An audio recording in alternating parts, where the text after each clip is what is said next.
চৰকাৰী কৰ্মচাৰী আৰু পেঞ্চনাৰ বাবে অৱশেষত আহিছে সুখবৰ, কাৰণ গঠন কৰা হ'ব অষ্টম দৰমহা আয়োগ। ইতিমধ্যে চৰকাৰৰ ফালৰ পৰা অষ্টম পে কমিশ্যন গঠনক লৈ কোনো প্ৰস্তাৱ বিবেচনাধীন নহয় বুলি জনোৱাৰ পিছতে এই গুৰুত্বপূৰ্ণ খবৰ আহিছে যে বিশেষ ঘোষণা কৰা হৈছে চৰকাৰৰ ফালৰ পৰা গঠন কৰা হ'ব 8 পে কমিশ্যন, য'ত কৰ্মচাৰীৰ মৌলিক দৰমহা 16,000 টকা পৰ্যন্ত বৃদ্ধি পাব পাৰে।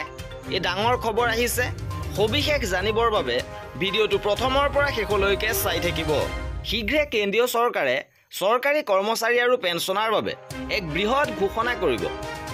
খবৰ অনুসৰি কেন্দ্ৰীয় চৰকাৰে অষ্টম দৰমহা আয়োগ গঠনৰ বাবে সাজু হৈছে বুলি কোৱা হৈছে, যিয়ে কৰ্মচাৰীৰ দৰমহা ব্যাপকভাৱে বৃদ্ধি কৰিব আৰু লগতে বৃদ্ধি পাব আন কেইবা প্ৰকাৰৰ ভাত্তা। আৰু শেহতীয়া তথ্য অনুসৰি চৰকাৰে নিজৰ কৰ্মচাৰী আৰু পেঞ্চনাৰসকলৰ বাবে অষ্টম দৰমহা আয়োগ প্ৰৱৰ্তন কৰাৰ মঞ্চস্থ কৰিছে, যাৰ চৰ্তসমূহৰ ওপৰত আলোচনা কৰা হৈছে যাতে তেওঁলোকক প্ৰদান কৰা সুবিধাসমূহ বৃদ্ধি কৰা হয়। বিশেষজ্ঞসকলে কয় যে বৰ্তমান 20,000 টকাৰ দৰমহাত থকাসকলে নতুন পে কমিশ্যনত নিজকে 34,000 টকাত বিচাৰি পোৱাৰ আশা কৰিব পাৰে, অৰ্থাৎ 34,000 টকালৈকে বৃদ্ধি পাব। এনে চৰ্তত কৰ্মচাৰীসকলৰ মৌলিক দৰমহা 174% পৰ্যন্ত বৃদ্ধি কৰিব লাগে বুলি কোৱা হৈছে।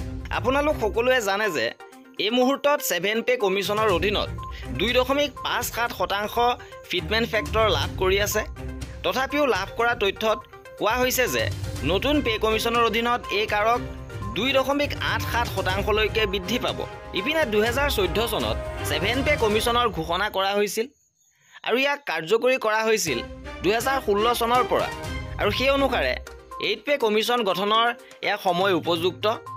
লগতে অহা বছৰ প্ৰথম মাহত অৰ্থাৎ অহা জানুৱাৰী মাহতেই 8 পে কমিশ্যনৰ ঘোষণা কৰিব বুলি খবৰ আহিছে। কিন্তু 8 পে কমিশ্যনৰ ঘোষণা সন্দৰ্ভত কোনো আনুষ্ঠানিক তথ্য শ্বেয়াৰ কৰা নাই চৰকাৰৰ তৰফৰ পৰা। এই আছিলে আজিৰ ভিডিঅ'টোত।